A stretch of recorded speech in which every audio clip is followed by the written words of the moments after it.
Hey everybody, welcome to episode 84 of the All JuveCast. We are coming off the shocking defeat to Verona. And yeah, it's 2-1 loss. I got a first timer on the podcast here. Johnny, I am terribly upset that these are the circumstances that you joined me, but thanks anyways, and it is still a pleasure to have you on. How you doing, man? I'm doing well. I just want to say thank you, obviously, for this opportunity to kind of, you know, talk about our fandom and our love for Juve, but also what's bothering us with this team. Yeah, this is gonna be a little bit of a therapy session here because this is crazy. It was a tough watch. I put myself through it twice, as did yourself. You watched it again afterwards. Yeah, tough one. We're gonna get into it. A lot of fan comments too on how they're feeling and whatnot. We'll address some of them and just kind of put those out there so everybody can kind of gauge where everybody's at here right now with this club. But real quick, love getting everybody's story and how they became fans of Juve, and love for you to share yours, Johnny. Just grew up in an Italian household here in the States, and grandfather was big into soccer. Kind of taught me to play, and I played as a kid all the way up into high school and college, and always loved Juve just because of him, and then my father, obviously. So it's really just a family thing. It's I feel like growing up watching this team, the good, the bad, it's a part of my family almost, right? So when there's seasons like this and games like that happened this weekend with Verona, it almost it hits home because I feel like there's so much better we can do, and yeah, but that's pretty much my story. Just it's a family tradition, and lineage to Juve. That's cool, man. Yeah, that's pretty much the same as me. And then my dad, and the funny thing was, after this one, we had my nephew's birthday dinner, so the whole family got together and whatnot. And my mom actually ended up breaking my dad and I up because we were just discussing the game and we were so heated. And she's like, okay, like we're going to have the family dinner now, so there's no Juve talk. And I was like, and we're like, yeah, you know what? That's probably for the best. Because there's just a lot of just venting and raging and ranting but yeah, it's tough. It's a tight race, one that we haven't seen for a while, and we're dropping points just uncharacteristically, and it's tough. It's a tough pill to swallow when this happens. Like, that's our third loss now in Serie A. Yeah. We lost that Supercoppa to Lazio. Lazio's one of the losses in Serie A, and that was within 2 weeks. It was 2 losses. It's just tough. Then Napoli, you have that tough game, and we're just not matching the intensity of our opponents, like, whatsoever. It's just the one thing that stands out. There's just no real driving force from us. I would say Ronaldo obviously is offering that, and Dybala. But when we get to the starting lineup in this match, that was my only thing. Is what does Dybala need to do to get the start with this club? Because he's been fantastic, and like I said, like, he's one of the guys that stands out to me this whole season with that drive. And other than that, and possibly switching Pjanic out of this Regista thing, or even scrapping the Regista thing, or just using Rabiot in there, because Bentancur's better than Rabiot higher up the pitch, and let's get Pjanic up there, just get him out of there. Those were my 2 things with the starting lineup. Other than that, I was fine with everything. I want to get your thoughts when you saw the starting lineup, Johnny. Just initial thoughts were it was as I predicted, probably as most Juventini predicted. I would have liked to see Dybala get the start. I agree with you. I don't know what this kid has to do to earn that spot every day. I mean, he's our number 10. I think there's you just don't give the number 10 to anybody, right? So with that comes the responsibility of, playing game in and game out, and, especially in a tight title race like this. The more and more I watch, I do agree with you with the Regista role. I think that Pjanic is burned out. I think that he's our best quality in the midfield, but I think that he's just hit a rut. There needs to be a change. There's not enough quality around him, to help build up his play. And I do think he will, it's better advantageous for Juventus to put him, higher up the pitch. Bentancur can do that role. Rabiot can do that role. So I think that, it's an opportunity for Sarri, hopefully, to see that after this game and after the Napoli game and after the back-to-back losses to Lazio.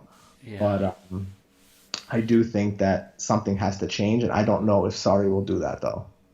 Well, and that's the frustrating part is, he's got that stubborn reputation. We saw what he did with, Bernardeschi as trequartista and whatnot, and he just, won't go away from it until it's beyond rotting, as we say, right? Like, it's done. It's dusted. Everybody else can see it, But yeah, Pjanic, I think as we go through this match and whatnot, and we'll discuss it, it's probably got to be time pretty quick here. But that'll come into this recap and whatnot and post-match reactions and everything. But as we get into the match, starts off, it's pretty fast-paced, like, from the get-go, but we're matching it. It's pretty good. We're about a minute 30, and we actually get a nice quick direct pass up the field, work to Costa and Higuain just took a little too long. The defender able to get blocked off, right? But we cut in there with, like, 2 direct quick passes, and it was a nice give and go. So you're like, okay, this is promising. This is nice. But then really after that, holy smokes. Like, it was literally a minute and a half. We cut through them, like a hot knife through butter. And it's like, okay, this is going to be good. And then it was just Verona coming at us, like, and hard. Wave after wave. Just pressing us.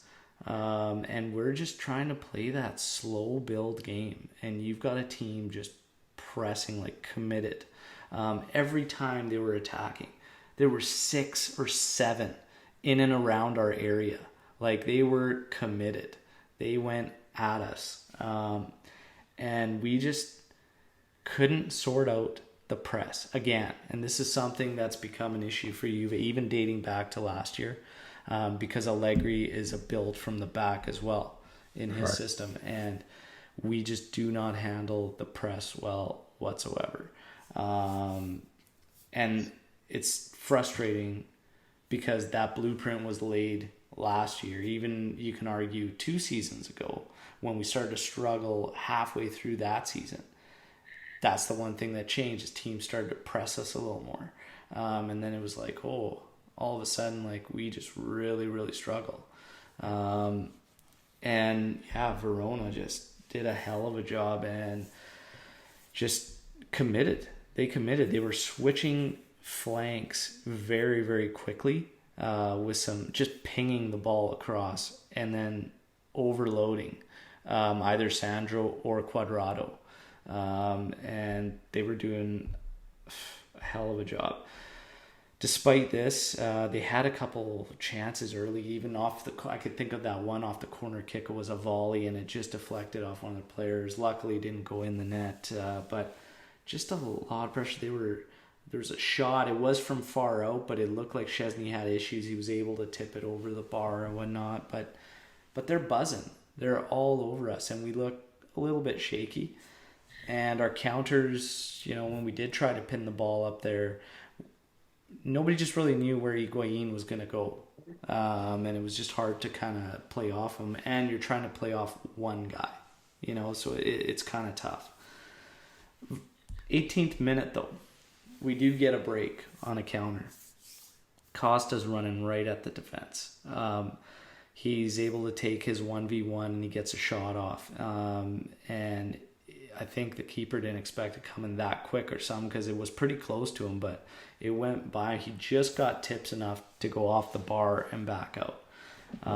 That would have been huge for us, because nothing helps weathering the storm than getting that one, but we weren't fortunate enough. And Verona comes right back, draws a free kick, and they score. They score on this free kick. They put a nice ball in behind. It's headed, and Chesney, it's point blank. He tries to he gets hands to it, but it goes in. VAR reviews it, and it gets called back. It's pretty damn tight when you look at that. But we also had some go against us that were just as equally as tight. So if you're offside, you're offside. They did show it. It was very, very tight, but I don't know. We had to take it at that point. Very, very fortunate for Juve. So as a fan, I'm thinking, guys, wake up. Like, there's your, mulligan. Like, get it together. We're at, probably about 30 minutes in there and whatnot. What are your thoughts so far at that point? I thought that we were fortunate on that set piece. We've seen calls go like that, each way this season. So, like you said, you were hoping someone like Chesney, Bonucci, someone on the field is demanding, the team to wake up, step up. This was, like you said, this can't happen. This was a mulligan. All right, let's go. At that point, we were still in it. So I wasn't completely nervous. I wasn't happy with the way the play was going. I thought Cuadrado couldn't build out of the back like he likes to. I thought he got pressured a lot on top of their high press as a team. Barini was just weaving through our defenders, getting opportunities, some on net, some not. It was just a lot of pressure from the get-go, and I think it really rattled Juve. Yeah, you could see Cuadrado being very vocal to Sarri. Correct. And talking to him a lot and trying to sort things out. We did see Costa drop back, and we had 4 across the middle to try and help offset that overload on the flanks. But the problem there is now you've got Rabiot's playing as one of those outsides, which isn't fair to him too, and he gets thrashed after that point in this match and whatnot. But he's not an outside mid. So if you're going to make the changes, you take that sub. Just do it. Change it up if you have to. I would have been okay with that if that's the way we were going to go and we were going to start going at a 4-4-2. But, yeah, I mean, to make the change like that and put a guy out of position and kind of change everything, you could see even when it was happening, after they went 4 across the middle, Costa dropping back more. Rabiot, Bentancur, and Pjanic were still so narrow and tight, and Pjanic spent all his time pretty much back with the center backs. He was so far back, and I was watching them build up like Verona and Bonucci, even De Ligt. None of those guys were pushing Pjanic up, and there was only one guy there.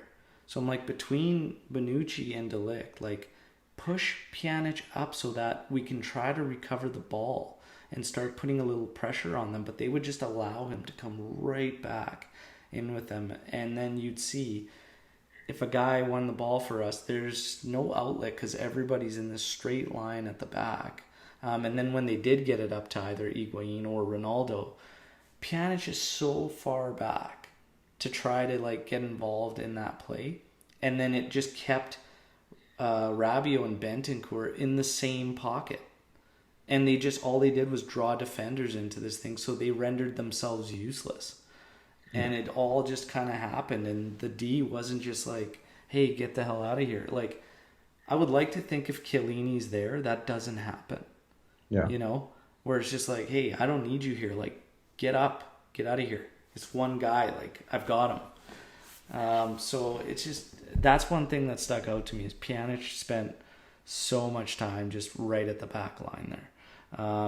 and it helped Verona just gain field on us and just be able to pin us, right?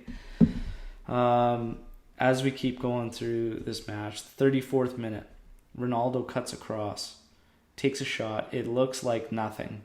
It looked like the keeper maybe didn't even see it till late. It hits the post and comes out, and I'm just like, number one, I couldn't even believe that it made through, and the keeper, like, it looked like he could have just easily got there, picked it up, but somehow rolls through. He doesn't see it, hits the post, comes out. Again, unfortunate for us.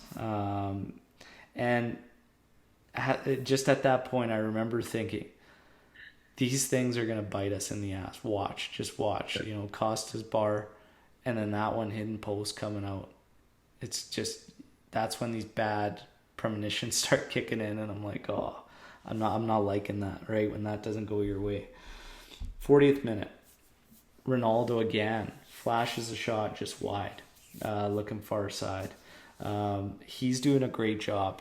I gotta say, the first half, like, Ronaldo for us, and he was literally creating a lot of these chances on his own. You know, he got a couple good crosses, like later on in the 42nd minute, he gets a nice cross from Costa with the outside of his boot, and Ronaldo gets there, heads it wide.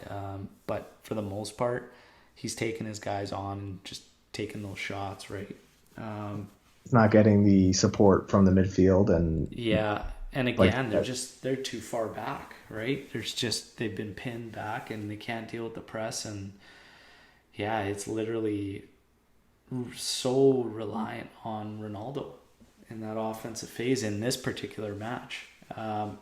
Higuain for me was just a day late, a buck short all over the place. You know, he just wasn't in sync. The midfielders were in sync with him. And that's what I mean with this press thing. And sorry, as a coach, like, you've got to be able to have answers when stuff like that happens, right? And I think when I look at this particular match, and even like watching it the second time, the first half didn't feel okay. It was terrible, it was bad, but it wasn't as bad as I felt the first time I watched it through.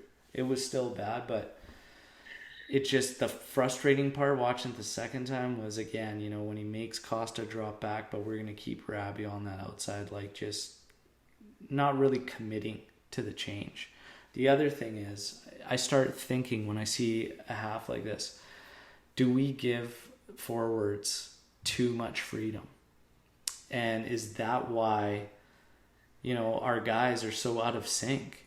And we don't know where a guy's going to be when we try to play his ball. We don't know what run he's going to make. And you watch other clubs and they're way more rigid with their positions. Yeah. But they also just link up so easily. Like, they just know where guys are going to be and what run, you know, he's going to make. And you watch a team play and it doesn't matter who has the ball. If the run's being made, it's going to get rewarded. They just know who's going to do what. Whereas we just look to the same guys and it's so predictable. And I've been saying this for a while on the podcast. You know, at the back, Bonucci's got to touch the ball. You know, it's got to go to Pjanic, and they're trying to work it to Pjanic. And if it goes to any of these other guys on the outside, like Sandro, you know he's going to just probably push the field a bit, and then he's going to come back inside. Look for Pjanic. If it's not there, he's going all the way back to the D. You know, and it's so just mundane and predictable and stagnant, and it's frustrating. And that's why I think maybe we just need to back it up a bit and get simple and just say, hey, this is your position. This is where I want you working out of. And, you know, just get some damn chemistry going. But it's frustrating that even with the freedom we provide the guys, we look that out of sync in February, you know? It's frustrating because, you know, you're talking about basic tactics, moving off the ball, things you learn as a child, right? Yeah. Smartest players are the ones that are moving off the ball. We just have no cohesion. We're not connecting properly. It looks like Higuain is a step late to the ball. You know, it just wasn't working. And like you said, that Sarri ball, or what Sarri's trying to implement, is becoming super, super predictable. It's predictable to the fans watching, right? Yeah. So imagine to professionals and coaches and scouts that are watching film, watching the games. They know what's coming before it does. And Juve is predictable this year, but they have quality. So quality has gotten us at the top of the table. But at some point, the hunger and the teams like Verona, who play with Grinta, right? They're going to prevail sometimes, especially when we're hitting the crossbar and things aren't working. We're putting Rabiot out wide where he doesn't belong. That's my one thing with Sarri is, he's stuck in his ways and his tactics, and he'll play players out of position. Ramsey has played out of position all season. We get on this guy out and scroll through Twitter, and this poor guy's getting ripped apart, but at the same time, he's playing out of position. So Ramsey, Dybala, Rabiot, just players are out of position because we're, Sarri's stubborn and kind of sticking to his 4-3-3 formation. Yeah, it's just tough. This isn't the first time, you face a team that works hard, that has a game plan, that has structure, that has cohesion in their game, and they make us look awful. Atalanta did it to us, roasted us in the Coppa Italia last season, and that's where it all kind of started. And it was just like, man, teams that play us that way. Lazio's done it, just a team that has a set game plan, that knows how to attack us, knows they need to press us, knows we're vulnerable to overloads on the flanks. And Sarri's got to figure it out. It's one of his things is we've been so narrow throughout this season in our play, and what these other teams are doing is they're taking when we struggle, they're taking what we give them. And when we've been at our best in a few of these matches this season, we were the ones taking what was given to us. So the frustrating thing with this is they played midweek. Verona played Lazio midweek. They drew them. And, we had a week to study them, to kind of figure it out. They were coming into this, riding good form, sitting 7th in the table. I think they're 6th now after defeating us. And just playing some good ball. And we just almost came into it it's almost like we've become arrogant. We just expect that victory to come, and, it doesn't matter what you guys do. We're going to come out here, we're going to do the same damn thing we always do, and it's going to work. We're going to find a win. Well, guess what? It's not working anymore.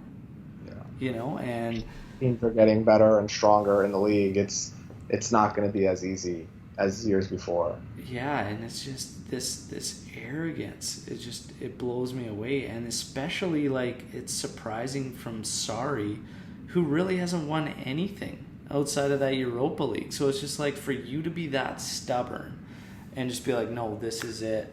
It's so strange to me, But let's keep going with the recap, because we're going to touch further on all that and Sarri after. But second half, we get 51st minute and we get a one-timer set up for Higuain. The shot hits a defender. There's appeals for handball, but there's no call, and rightfully so. But a bit better for us. That first 5-6 minutes in the second half, it's okay, we got a little bit more pace to our game and whatnot. But then 55th minute, Verona again with a quick switch, utilizing the space on those flanks, getting in behind, play a very dangerous ball. Cuadrado comes in and actually makes a great challenge, meeting their player simultaneously on the ball and stopping what's probably going to end up in the back of the net there, with him running onto that right in front. 3 minutes later, Dybala comes in for Higuain. Almost instantly, I think he made that awesome dummy up the wing and then runs up just instantly, right? And it's okay, here we go. There's another driving force, right? But that play ended up falling apart or whatnot. But still, it's just I like to see that and that he's on, right? He's switched on. He's almost the most creative and then player on the pitch the second he steps on. Yeah. And even if he's having a slow game that he starts from, you know at any moment he could create magic, and that's what you get with him. You know. Well, and here we are 7 minutes later, again, Verona kind of pressing us. Ball gets to Dybala. He's got guys around him. He holds it. He tries to go one way. It's not there. He tries to go the other, but he holds it. And then he ends up making a move around the side, pops it over to Ronaldo. Ronaldo runs up a bit, plays it off of Bentancur, give and go. Ronaldo's running at Verona. He can't outrun his man. His man gets in front of him, but he beats him 1v1 and he slots it home 1-0. That happens because Dybala's in there and he plays that role completely different than any of our other forwards. That literally happens because of him. He's just the way he moves with the ball, off the ball, his vision. Yeah. He also is so talented that he drags an extra defender with him. You know what I mean? So he's creating space. Oh yeah, he literally sucked those three guys in as they're trying to win the ball, and like they couldn't, and he finds Ronaldo, and Ronaldo's able to work that give and go. All those guys moved up while Dybala's on the ball, and he didn't lose it. Like it's different, right? Like you got to have that guy has to be in the lineup for us, in these kinds of games. People say, well, this isn't I've heard this after this match too. Well, this wasn't a crucial game. Well, when you take in the fact that the race is tight, and you start thinking about, there's a derby, the Derby della Madonnina with Merda and AC, and then next week, Merda's playing Lazio. This is not 3 points you want to drop. Get him out there. He's been one of the best. Like, let's go. We've got the Coppa Italia semi first leg with AC, but that's on Thursday, and it's Saturday now. Get him in there. So we can't even use that as an excuse, right? But anyways, this goal, it got me pumped. It was like, okay, we're up 1-0. We've weathered the storm. We're playing better the second half. They're probably a little gassed from how much they pressed us in that first half. We should be able to see this out. Hopefully we can seal it, right? And then, 68th minute, 3 minutes later, we get some really nice build-up. But Bentancur just wasteful in the area. Not really looking, just expecting someone to make that run in there and just even hang on to it and just wait for some support or whatnot. But to just throw it in there, and it was such a weak pass in, like for the sake of doing it. I don't know. This just sometimes our play in the final third, all our guys, it's kind of shocking. We're 68th minute. Even throughout some of the first half there, we get into these areas, and I'm not sure why our midfielders don't want to shoot the ball. There were opportunities top of the area, and I've been saying it for a while, and it's just like, why do these guys not, like, I don't know, man. I play midfield, and I've played midfield, like, almost all my life, but, like, if I got a sight line and I'm, like, top of the area, I'm having that goal. Unless a guy's, like, free and clear and I could slip one through there, but have a shot. Like, have some... I don't know why these guys don't want to shoot. Well, I don't know what it is. And, you look at Juve previous years, and not to compare midfields from a couple of years ago to this midfield because you can't, but yeah, you had players like Marquisio, you had players like Pogba that they had the opportunity, they took it, Yeah. Bentancur, Rabiot, it's like they take that extra touch, they hold it, or they just go back with it. Yeah. There's just no creativity. I remember in this one, it was like, I think it literally touched all three of our midfielders in the top of the area. And then it finally got out to De Ligt, who comes in and just like, okay, I'll hit the damn thing, and smashes it. It gets blocked or whatever. But I'm like, literally all our midfielders didn't want to take that shot, and we waited for a center back to come in to try and have the hit. Shoot the damn thing. One of you three. Just take it. It's almost like they have voices in their head, or it's like they're nervous to make a mistake, or they're always walking on eggshells.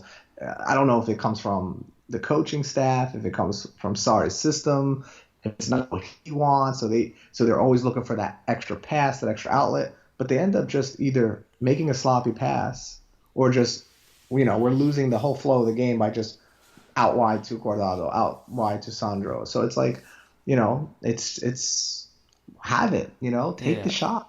Yeah, it's just something that's really getting frustrating to see like all the time. Like just have some damn shots when you have that sight line. But a couple minutes passed. 70th minute, Costa out, injured again. It's almost comical now. Like it's just crazy. This guy cannot put in anything past like 35, 40 minutes without getting hurt. Like it doesn't happen. Like I said last year, I would be fine with them selling him in the summer, because he had just on-field issues, off-field issues, his health, his consistency, even when he is in the lineup. He's hot and cold. When he's hot, yeah, he's a world beater. But you don't get that all the time with him. And now this year, he started off great this season. But then again, he gets injured. And then, he comes back, he's good. But then he gets injured again. It's time to move on. But now it's just like, is the value even going to be there, Everybody knows it, like, books out on him. It's going to be tough, but yeah, it's frustrating, man. Ramsey comes in, which seemed a bit odd too, that was the switch. What did you think when you saw Ramsey coming in? I wasn't expecting it. I thought immediately Bernardeschi, we were going to see him. Me too. I thought just because of how physical the game was and how Verona was attacking us and they were physical, that we were going to, implement our version of physicality, which is Bernardeschi, not the most technical player, right? We get on him for his lack of vision and passing, but give it to the guy. He works hard, he runs, and he's physical. So I thought we were going to see that. I was shocked to see Ramsey, and every time I see Ramsey, I never know what position he's going to play on the field. Yeah. And it's hard, and I feel bad for the guy. The guy played all these years in the Premier League with Arsenal. We can't kind of fill a role for him, right? And it seems like the same thing goes for all our other midfielders and other players with guys just playing out of position. So I was shocked. I just wasn't expecting that. He did score his first goal, though, against Verona earlier in the season. So, maybe there was going to be some relived magic, and maybe Sarri went to his notebook that he always goes to, and, he was like, Ramsey's got a goal against Verona, so let's see if I can work some magic, right? Fuck. Who knows what the hell the guy's writing in that damn notebook. It's unbelievable. But yeah, I mean, I was surprised to see him. I was thinking, even at halftime, I was actually surprised we came out with no changes, especially when we talked about the 4 across the middle and you have a guy playing out of position, make a change or DeCilio on, put Quadrado up. I was expecting that too once Costa got hurt, but no, we got Ramsey. So whatever, let's see what ends up happening here.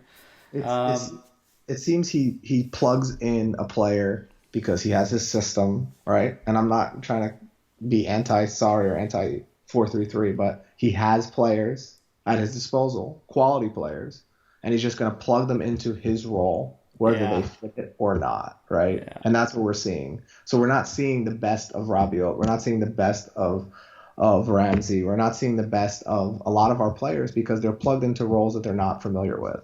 Yeah. And a good coach should maximize his players' potential by putting them in the best situations to succeed. Exactly. I think that any coach would see that and say, okay, at the end of the day, it's about winning, right? It's about results. Yeah. And I feel like Sarri sometimes is stubborn and he's going to stick to his way because it's been successful for him to a point and he's going to stick by it. Yeah. Yeah, it's crazy. It's crazy, especially when you see things that just are not working. Pjanic being one, Ramsey, Bernardeschi being another, and it's just like you've got to sort it out. You absolutely have to. But not only that, what gets me the most is when it's not working out like that, you just can't keep doing it. You have to make adjustments. You have to change it up. This match, it totally called for a personnel change, definitely at halftime, if not before, and a slight formation alteration. But, you get the formation alteration, but he doesn't do anything utilizing the personnel that he has,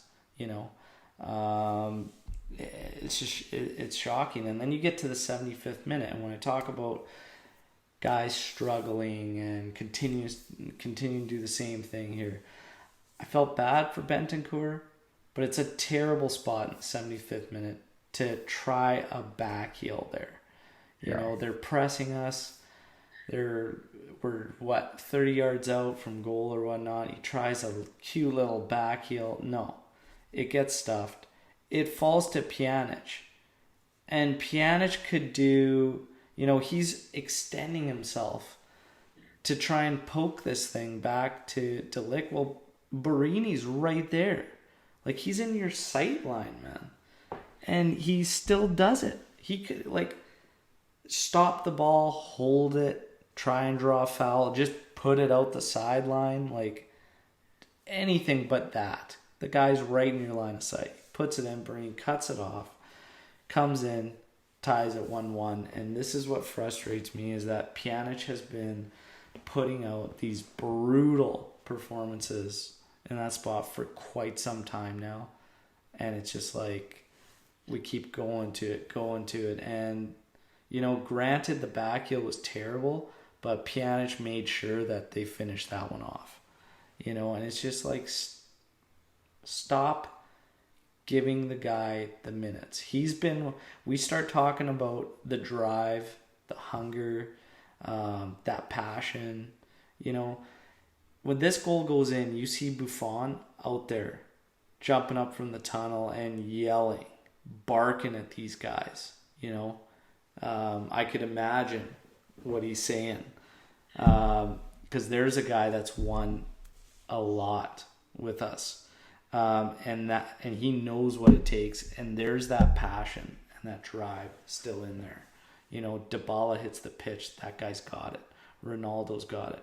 Pjanic is so goddamn lackadaisical out there, it's crazy. And if I've said I think he's a victim of the circumstances with that regista role, and he's just not a regista.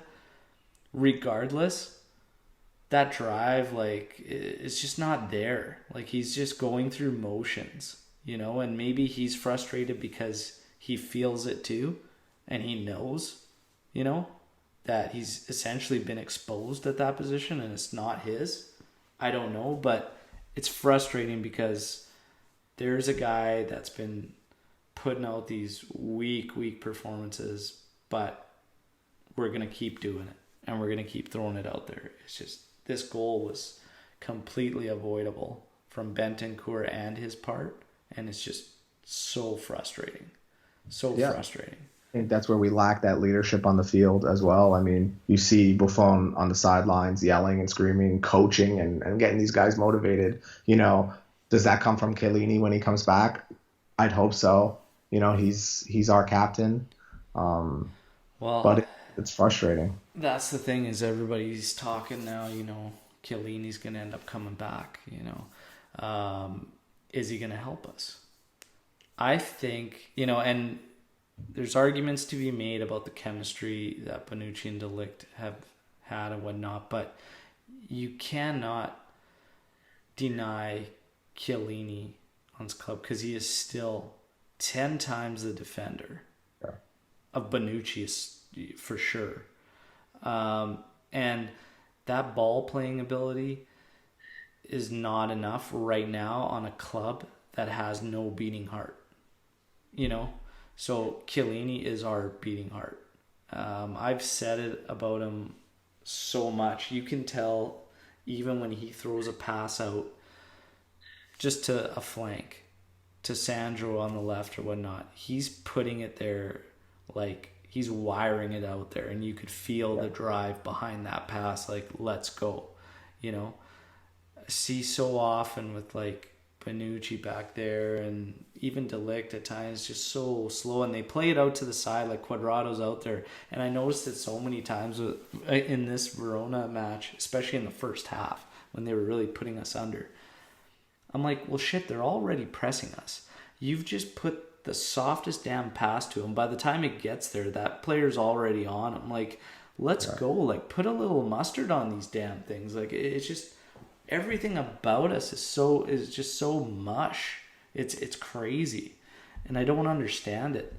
But Chiellini's gonna help us out for sure. There's no question in my mind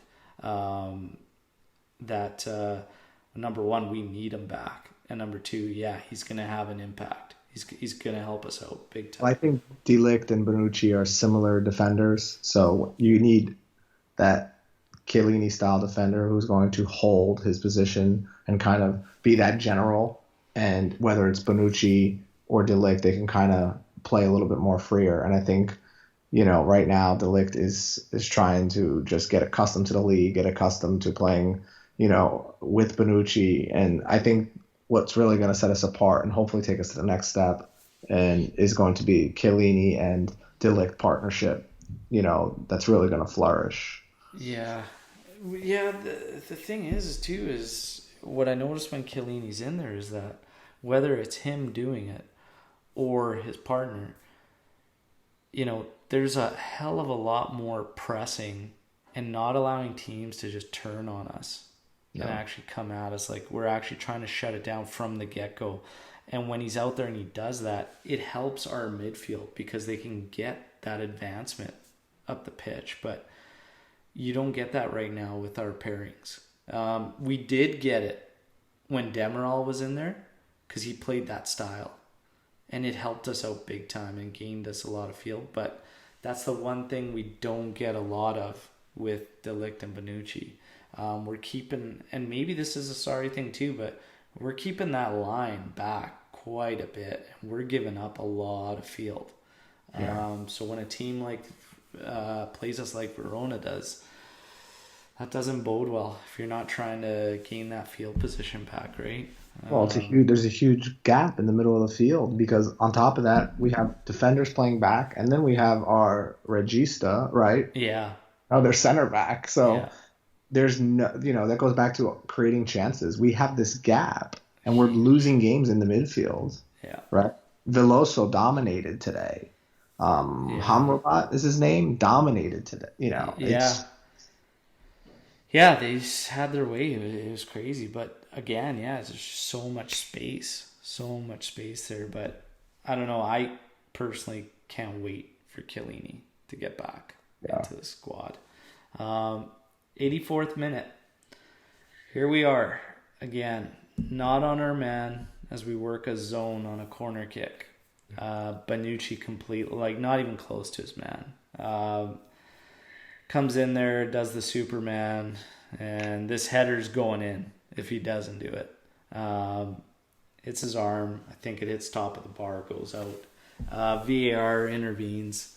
Pazzini steps up for the PK that was given.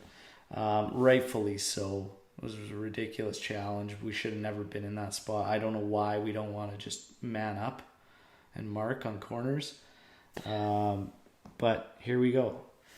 He steps up, he buries it, and there you go.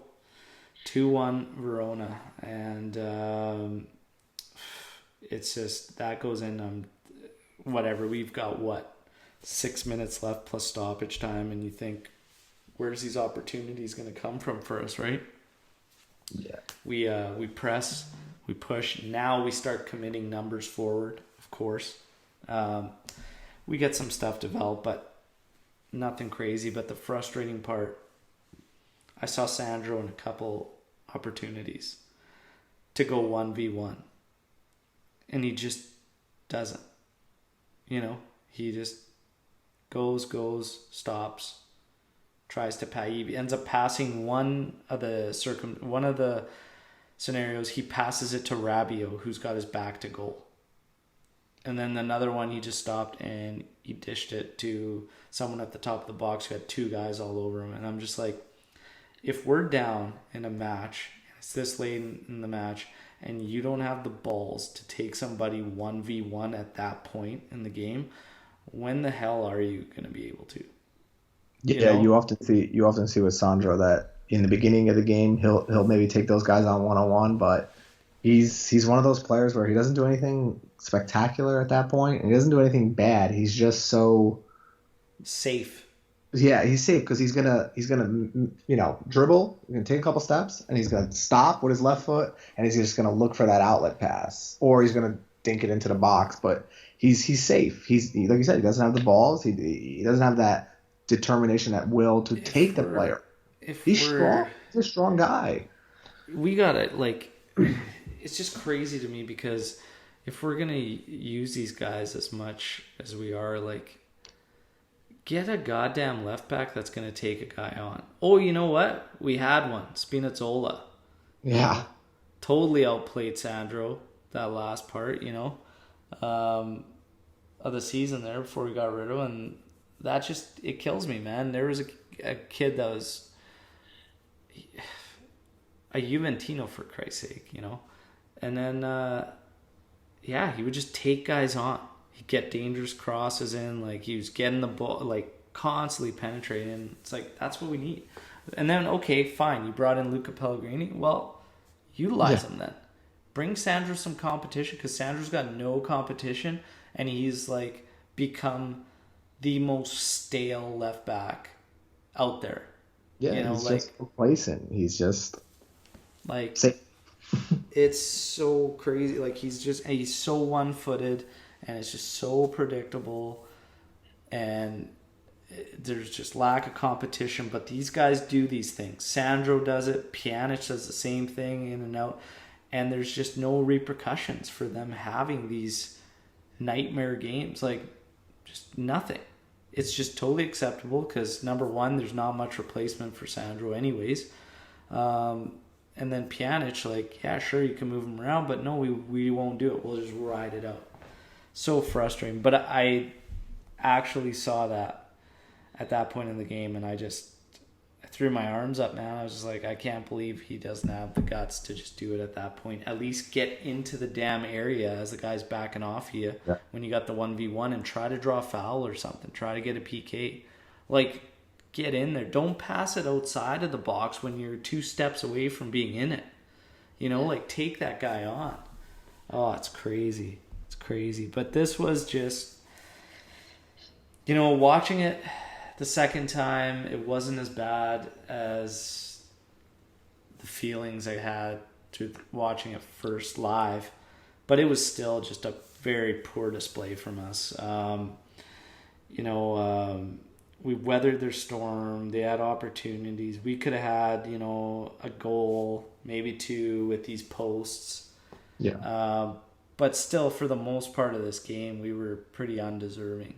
They really took it to us, especially that first half, kind of bullied us. But yeah, just the lack of adjustments from Sarri keeps reoccurring. The errors that we make that cost us, and just the biggest thing is we just have lost our identity completely. We're just not that. We're not that machine, that winning machine anymore. That just keeps chugging along. The armor's starting to break down. And just getting chipped away at, and we're looking pretty vulnerable. Probably the most vulnerable I've seen out of us for quite some time. To not be able to lock this one up after taking that 1 goal lead, especially being that it was a goal we literally caused ourselves. Yeah, it's pretty rough. A tough pill to swallow, but this is where we're at right now. We're just slowly becoming something that we're not, and based on the reactions from all the fans and everything, and I feel it too. It's tough because we're not used to it, but you have a team that's won a lot for 8 years. Okay. And you have a core there that's been part of that. To keep these guys driven to do that, especially with us not really committing to youth,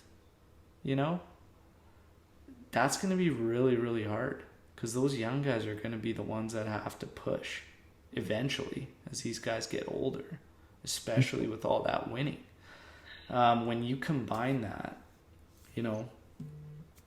with a new coach, and then you combine that with a mentality, and a style that's really, for the better part of that run, been safe, and protect rather than attack, we've kind of created a recipe for this little bit of a rut that we're in, Well, I mean, it's one of the main reasons Allegri's not here. Whether it was losing the locker room a little bit, players like Costa, Dybala, they might have been completely on their way out if it wasn't for a coaching change, we've gotten complacent. I think I think that we're a little arrogant as well. Yeah. So there's a lot of different factors that are attributing to this. And we could keep talking about how much time does Sarri need and things of that sort. But at the end of the day, these are professionals, and there's still a lot of quality out there, and they should be wrapping up some of these games and well on their way to a title race. A title. And right now it's tight. You got Lazio, you got Merida, you got everyone, in this race, and partly because we've kind of allowed them to do that, and it's basically because of this. Is it this coaching change? Is it a lack of quality in the midfield? Is it a combination of both? These are things I scratch my head out all the time, and I try to look at it not as a fan. I try to look at it as, I put my coaching hat on and I say, what are they trying to do here? What does, the Juventus management, what is their vision for this team, right, for this season? Yeah. We all know it's Champions League, but the way we're playing, I could see us, having a blunder against a smaller team because of this. Well, that's just it. Now, after this one, we get some fan reaction. It's just, I put it out there and I just said, let it all out, Juventini, Let's see, what are your thoughts right now? And it's just all over the place, It's just, if Juve win nothing this season, then I'm sorry, but Sarri has to go and be replaced. And he just names Pochettino, De Zerbi, Ten Hag, etc.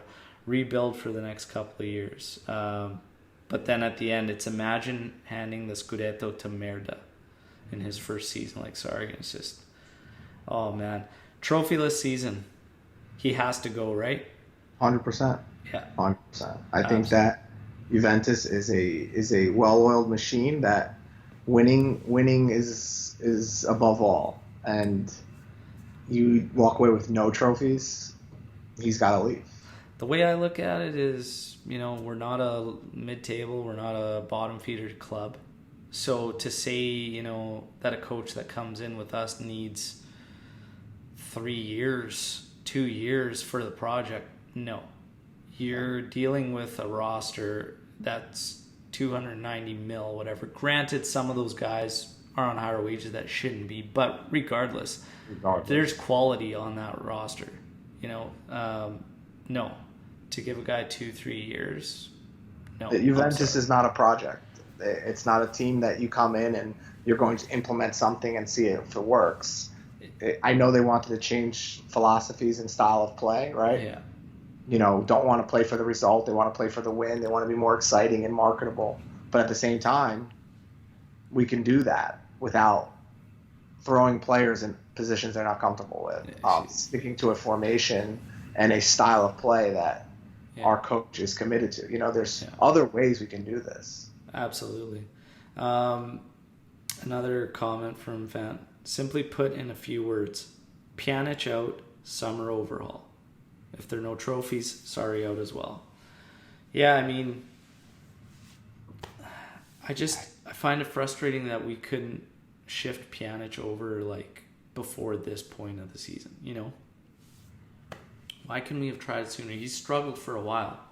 You know, he started out of the gate really good, but he was effective, but he was moving up the pitch higher, still in that regista role. But then he's just drifted further and further and further back as the year's gone on. But he was effective at the start when he was higher up the pitch. Imagine that. Make the change. It's crazy, you know? Stop writing in your goddamn notepad and open your eyes and watch the game. But okay, let's keep going. Topic for podcast. Is this the most vulnerable Juve in recent years? Absolutely. Yeah. Absolutely it is. Will Chiellini help? We touched on that. Yep.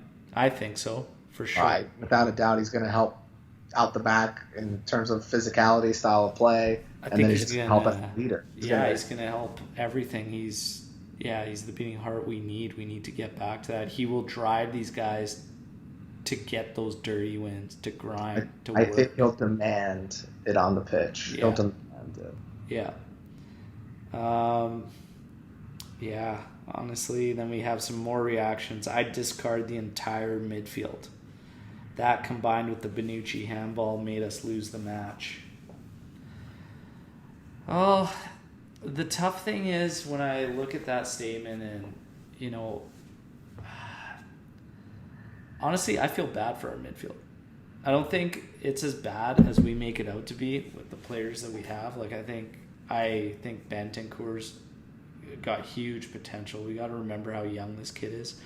I think Rabiot's a good, solid midfielder. Pjanic, I think, cannot be a regista, but I think he's a good midfielder if used properly. I just think we set ourselves up for failure, and especially in this one. For God's sakes, we put Rabiot on an outside mid when we switched to 4 midfielders. Who on earth would do that? Nobody. He doesn't have the pace, the technical ability for that. You know, these are box to box players. No. They're being put in positions that they shouldn't be. Yeah, and Bonucci with the handball, I mean, it's terrible. But again, like, why are we zoning up on corners again? Like, we fell victim to that at the start of the year. And you know what? Honestly, Bonucci has done a great job since Chiellini went down.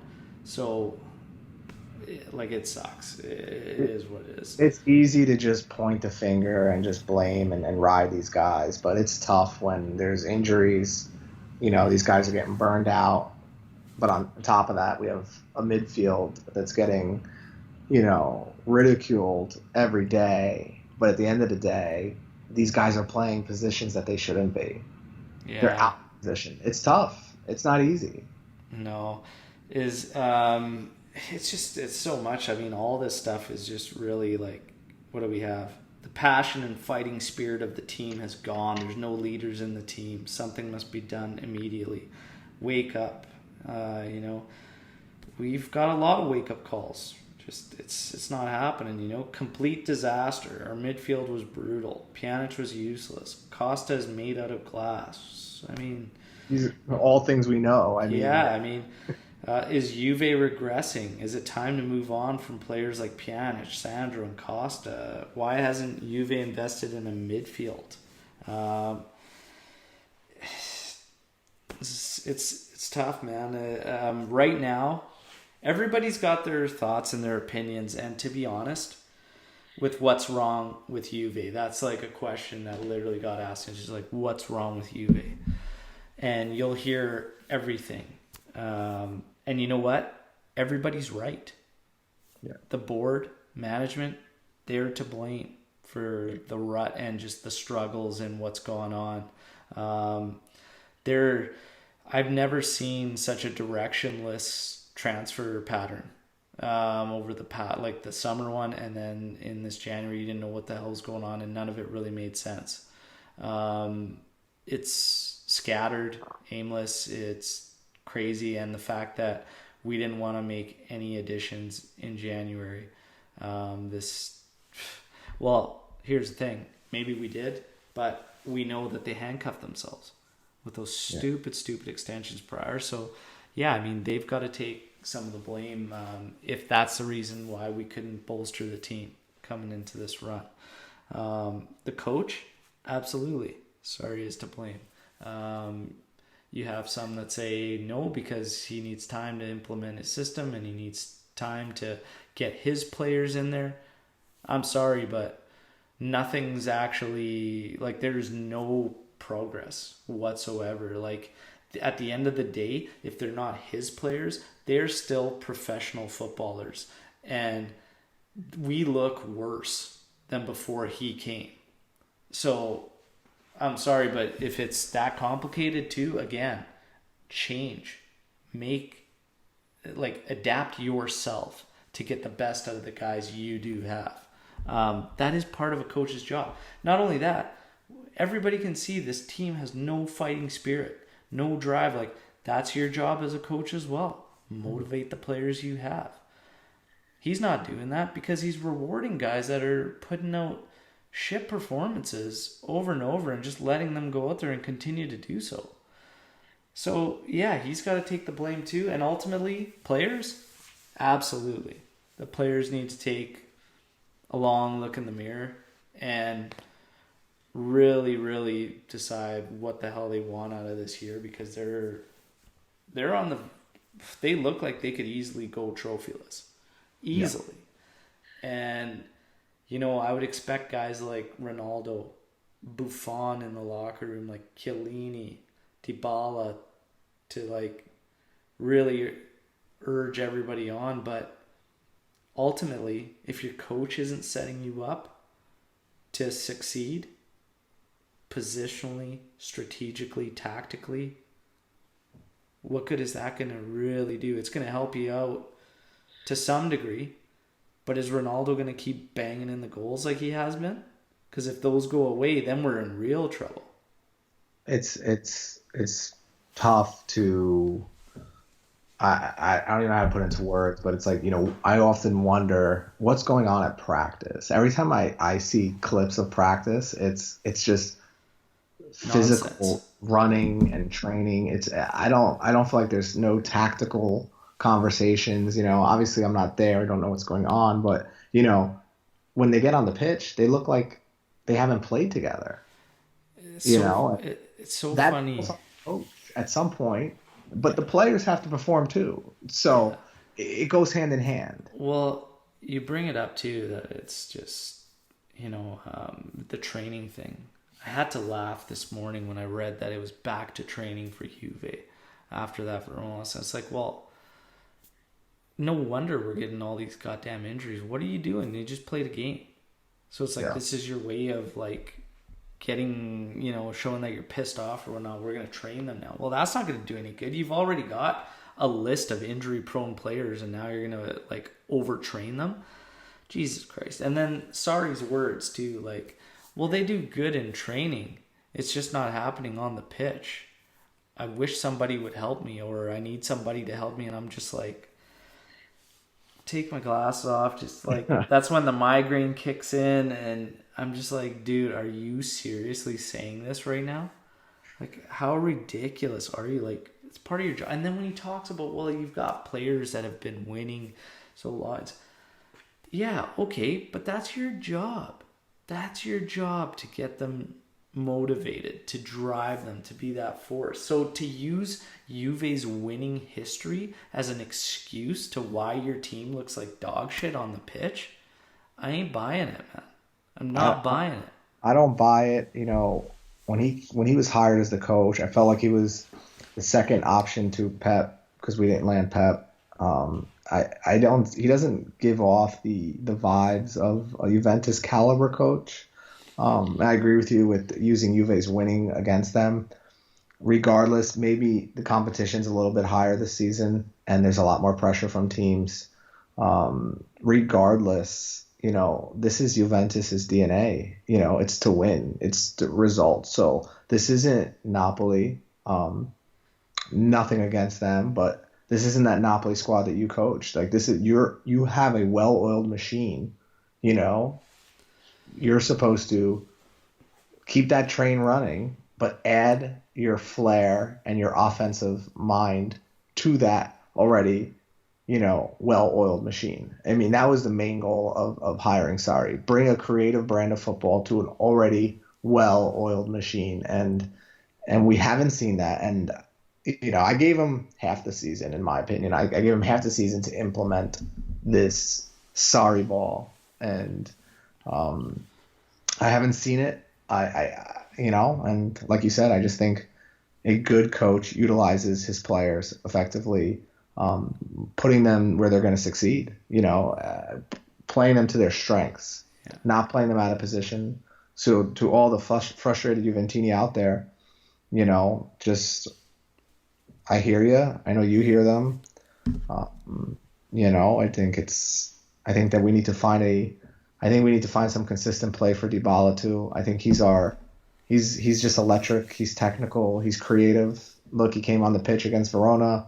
The goal happened. Ronaldo's goal happened because of his vision, his creativity, dragging defenders. I don't know why Sarri wouldn't play a player like that consistently, especially with the title race so close. Yeah, and I wanted to talk to you about Dybala, and him just seeming to be that odd man out still, and should he be? I get asked all the time. Absolutely not. I don't think so. The contract extension is set to go down to lock him in to 2025. Sadly, it may not mean what we actually wanted to in this day and age with these extensions. It's not like North American sports where usually when you do that, it locks that player up. But in the world of football, it literally means nothing. If anything, it means Juve can demand more money. They need to stick with Dybala. This guy cannot leave. We talked about it, honestly, like this team's losing its identity more and more. He's one of those bandeiras, and you want to keep him with the club. But again, I would put nothing past this board and this management to move him. I saw how hard they tried to push him. We all saw how hard they tried to push him on the summer, and it was just mind-blowing. If now all of a sudden he is one of the best guys out there. Oh, I know he had a mess of shots, terrible shots during this game against Verona, but again, that first goal, we don't even get that without him. It all started with him, and we generated a lot through him too. The thing is if he's not going to get the minutes and he's still going to be odd man out, he's going to leave. He will take the next transfer. The reports came out after where apparently he made it hard for him to leave and say he wouldn't accept anything outside of Juve. And he was kind of shutting it down. But if he doesn't get the minutes and he doesn't get in there, he'll take the next transfer. And I almost predicted from the way the season was going. I said, he won Juventini hearts by staying. And you saw on Twitter, Uno di Noi and all this, and he really showed his love and admiration for the club. But if we were continuing on this trend with him coming in for 20 minutes, him getting snubbed on starts, or he's going to leave on his terms, and that there's going to be teams that are going to chomp at the bits to have a player like that. Absolutely. We're going to lose out, and we're going to lose out, and then we're going to be stuck with the old guys. Yeah. And it's crazy, but at least there is a lot of talk about, the youth revolution and revolt that we're going to be going under. And one of the things that popped up was Orsolini is set to join Juve in the summer. Verona should definitely be the one going, I guess, to make way. And after amortization and whatnot, we should be 24 mil to the good. If a Verona goes through at his set value, of 40 mil or whatnot. But Orsolini, you bring him in, or you think he's just going to be another one of those hyped Italian kids that isn't really going to do much? Tonali's got to be a priority for us. Sandro Tonali has to be a priority. Yeah, I think Orsolini, I think you bring him in to Kent, and you let them work for that spot. Let them put pressure on these guys. They could always loan them out again or sell them, but give them the shot. Let them tour with the team. Let them let him, have a taste of that, and maybe he could drive that hunger, you know. But Tonali to me is a must, absolute must. When Absolutely. I look at the opportunities that are out there for us, I think that and a young Italian kid, it's a must. I see glimpses of Pirlo. He's so calm, collected on the ball. You know, it's a must, absolute must. Yeah. And I know that there were scouts at the Brescia game this weekend, Juventus scouts again. So they're obviously interested, and they just have to make serious offers. I think that there's going to be a lot of teams. I've heard Manchester City's interested in this kid's services. So you have to be serious. Yeah. So the story goes that Juve didn't do anything in January because they're planning a big splash in the summer, and there will be one big name. Um, Everybody's talking about Pogba, Yeah. and there's people on both sides. Do you think Juve should go after Pogba, or would you rather see that money evenly distributed on talent? I find myself falling on both sides. I fell in love with Pogba when he was, at this club. He grew up with Juventus. It felt like, as a footballer, but it, we can't spend close to 100 million plus maybe a player because that's what it'll cost. I'd rather see it spread evenly. Um, it's just what's better. Spend it on youth. Go out there, splurge on Tonali, get another player. Um, I love Pogba. I'm a huge fan, but at this point, I think that ship has sailed. Yeah, That's just my opinion. yeah. I love the guy. I'm I a think I'm a bro, Pogba fan, and I'd love for us to bring him back. But I mean, at this point, with what we've kind of set ourselves up financially, you know, I don't think we really can. I think we yeah, have to. We have to bring in young guys. Like 50 mil on Tonali. That's good investment though. Like we have to get these young guys, guys that we can make our money back on and whatnot. And I mean, bringing in Pogba for that much is you're pot committed, right? And there's no guarantees with him either. And is he gonna wanna screw off again and maybe next time go to Real Madrid if he does come to join Juve? You know what I mean? Just like he went, oh, I have to go back home when he and, left us, and he and he rubbed people the wrong way with the number 10, and I think he drew like a number +5 or something on or whatever. Like he rubbed people the wrong way, right? I love the guy. Thought he was an awesome player for us, but I still think he's an elite midfielder on his day. But I just don't think the club has set themselves up financially to really bring him back right now. I think we're strapped in certain contracts, and he left Juventus at the end of the day for a higher paycheck.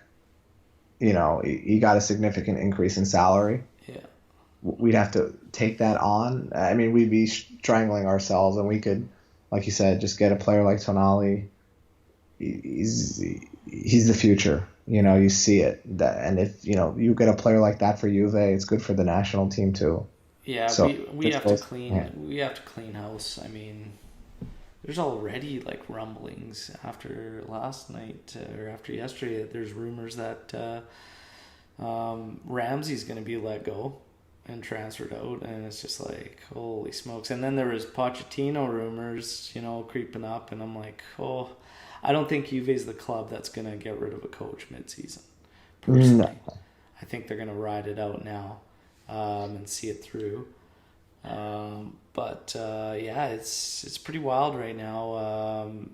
We've got the Thursday first leg of the Coppa semis against AC Milan. We'll see how that ends up going, but I hope we can get everything sorted out. I'm having doubts with Sarri. Hopefully he can sort it out, turn this thing around. Chiellini's expected back late this month, late February. hopefully he can be a part of sorting it out. Hopefully it's sorted out by then, but who really knows? It's a hell of a race too. The Derby took place today, and AC had the 2-0 lead at halftime, and Merida come out. Granted, one of the goals was offside. If Juve had scored that, it would have been World War III, but they scored it. It wouldn't have mattered anyways because they added another, so they ended up winning 4-2, come back. But you really saw fight and determination, and they celebrated hard in the locker room, and like they're united. They're banded together, and it comes from the coach. It comes from the coach. For sure it does. As stubborn as Conte was with Juventus and demanded certain things, and maybe we weren't ready to give him the team that he wanted at that time because of financial reasons, he has created an identity with that team, and they will run through walls for him. We do not see that hunger with our team. No. It's just not there. No. And that's the thing we alluded to earlier on the pod is that, we've just built this club and this, if anything with our identity on the pitch is that we are safe. We play to protect. We're like that. It reminds me of when GSP won the title in UFC. So for anybody that follows UFC, he became a different fighter. He wasn't that guy that was driving for that title, that was finishing fights. He became the fighter that scored points and defended the title. We've become that. We've just become safe, looking to protect and not treating it as if it's year one and we're going for it and fighting for it. We're like at the top, just trying to stay there and survive almost. And I feel the tension. I feel everybody being nervous, all the Juventini being nervous because, you watch that derby there, and like I said, that's a team united. They're driven. They're banded together, and we got to match that. So when people ask, is Chiellini going to help? Absolutely. Because, guys like him, Buffon, Dybala, they got to band everybody together. Is it going to be enough though? Sarri's the big question mark, and it will be, and there's nothing we can do. We just got to ride it out and see what happens. It's nervous times though. We're even on points with Merida. Lazio's 1 point behind. They're still in there too, which is crazy because everybody expected that typical drop off. It's not there. They're in it, and they're probably going to be in it for the long haul. It's an incredible race. So tied with points of Merida, they obviously have the advantage, goal differential. It could come down to that March 1st meeting in Turin.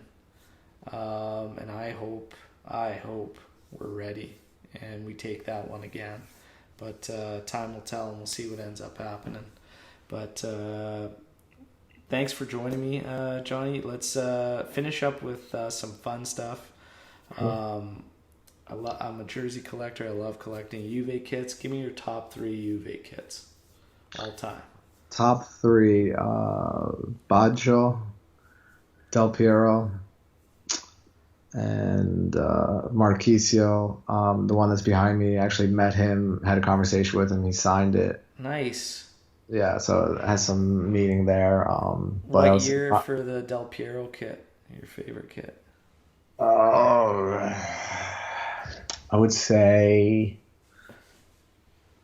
I think it was the 99, I think was my favorite. 99? Yeah. So was that 99 would have been Sony, I think, as the sponsor? Sony had the Sony across the chest. I actually have it, yeah. Or 97, 98. 97, 98. It might be 97. I have a long sleeve Del Piero. Nice. It's Umbro. It's when they had Umbro. Umbro. Was it Umbro? Was it? They had Kappa in the 90s. No. Did they use Lotto at one point? They had Lotto. Lotto, I think, kicked in 2000, 99, 2000. Black Lotto. That's the one that's my favorite. The black That's just Loto, yeah. Yeah, that's a pretty sweet kit. 97, 98 is one of my favorites. Sony across at 99, 98, 99. I think they had a different sponsor. It wasn't Sony. But yeah, no, that's cool. So top three kits. Give me a couple moments that stick out to you, like stand the test of time with you in your time being a Juve supporter. yeah. I mean, moments. I mean, it's always. I mean, just I'm a big Del Piero fan. I idolized him as a kid. I remember, being a kid going to soccer practice. Most kids in the United States had AC Milan jerseys or what have you because they were winning Champions Leagues. They were popular in Europe, and Del Piero was just class to watch. I mean, his finishing, his creativity outside the box. To me, he was. Anytime I got to watch him play, it was I idolized him. Yeah. I wanted to be like Alessandro. So anytime I got to watch him play, was awesome to me. A particular moment that I remember was with him specifically was not with Juve, with the national team against Germany, and that upper 90 goal, and he was on the tail end of his career at that point, but it was just pure class. So there's a lot of good memories watching Juve. There's a lot of heartbreak in Champions League the last couple seasons. So that's kind of been resonating, with me, and I'm hoping that this team can lift the Champions League trophy, and that's my biggest hope. That's awesome.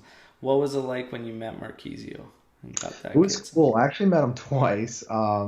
Every time they came to the States for a tour, I'd hunt them down at whatever hotel, or I would go to like an Italian coffee shop, and they'd be like, "They're at this hotel. They're staying here," and he's humble. I think he's class. All the players were just walking over to the bus, and they saw all these Juventini just screaming, and I had his jersey, and he actually walked onto the bus. So this was outside the MetLife Stadium in New Jersey. Oh, yeah. And they were staying at a hotel right outside of there, and they were getting ready to play Barcelona for, friendly. And he actually walked out on the bus, and I was like, damn. And all of a sudden, he comes back down off the bus.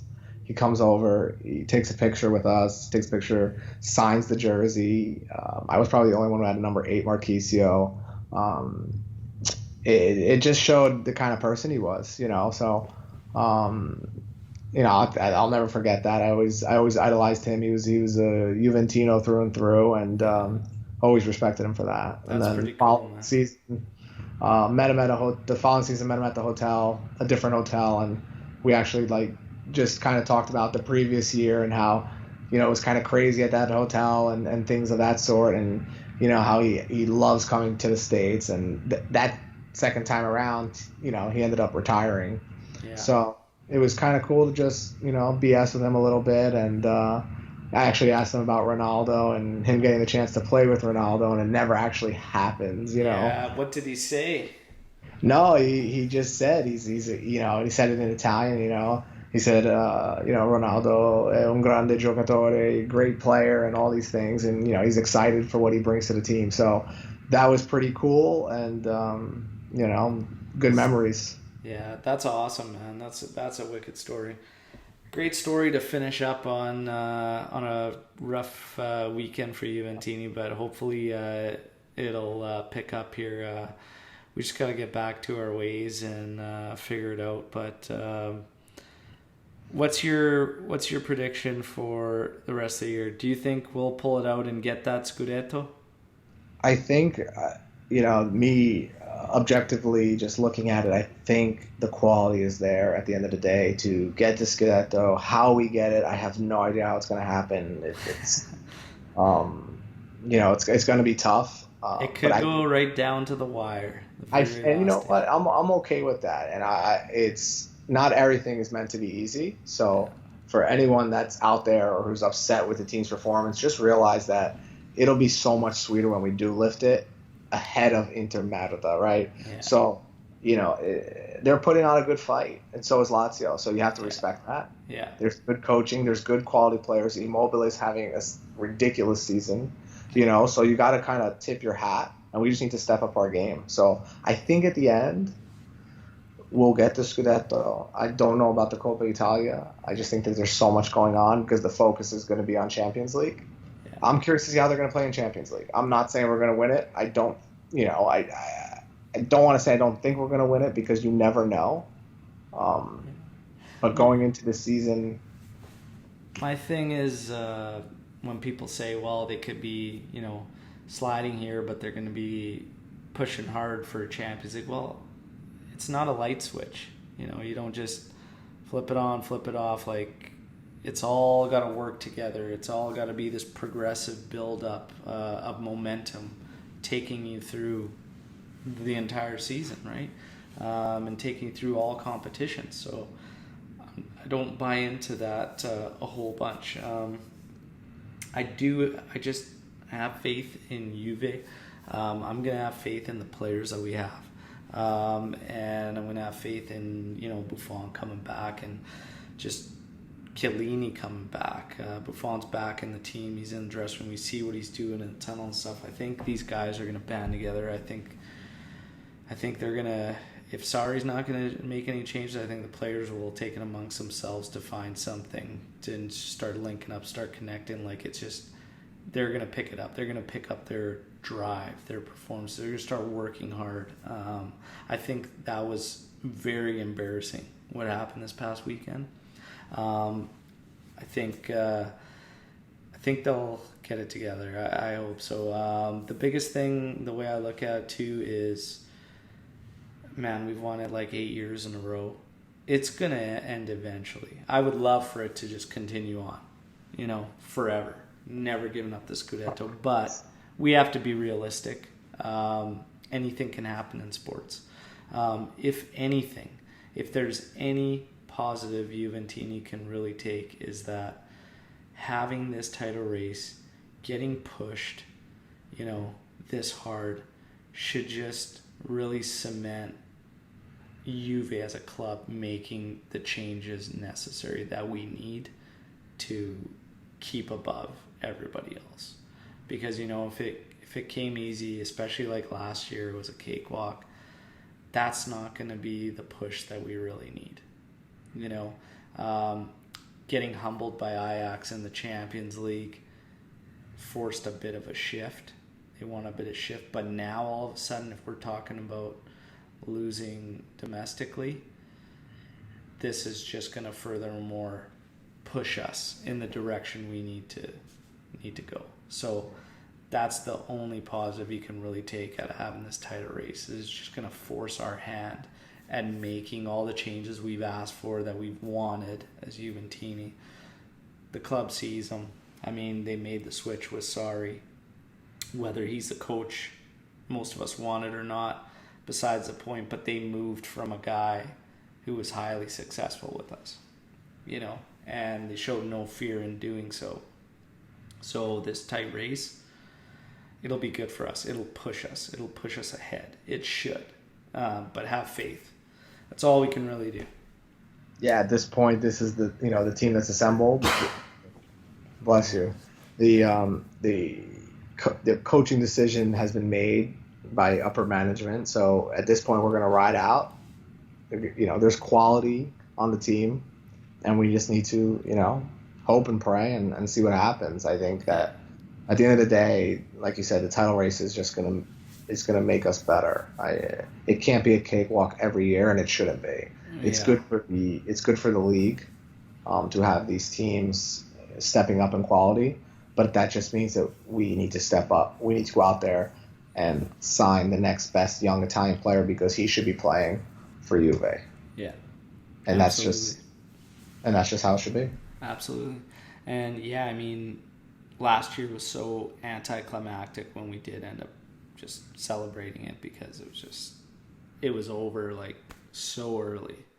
that race. Yeah. And then we get bounced in Champions League, we get bounced in Copa, and it's just like, oh, okay, cool, but we won the Scudetto. Well, we knew we won it 2 months ago, This being a tight race could be an epic celebration, the fact that we might be taking it for granted and whatnot, and now this year it's not easy. Could be an epic celebration, especially to snatch it from those snakes. So yeah, we'll see what happens, but it's Coppa Italia next. It's AC Milan. It's on Thursday. We're coming back to you with a pod after that match. Johnny, again, thank you for joining me. It's been an absolute pleasure. And we'll do it again for sure, man. Appreciate it. Thank you for having me. You betcha. And as always, until next time, Forza Juve, fino alla fine. Ciao. Ciao.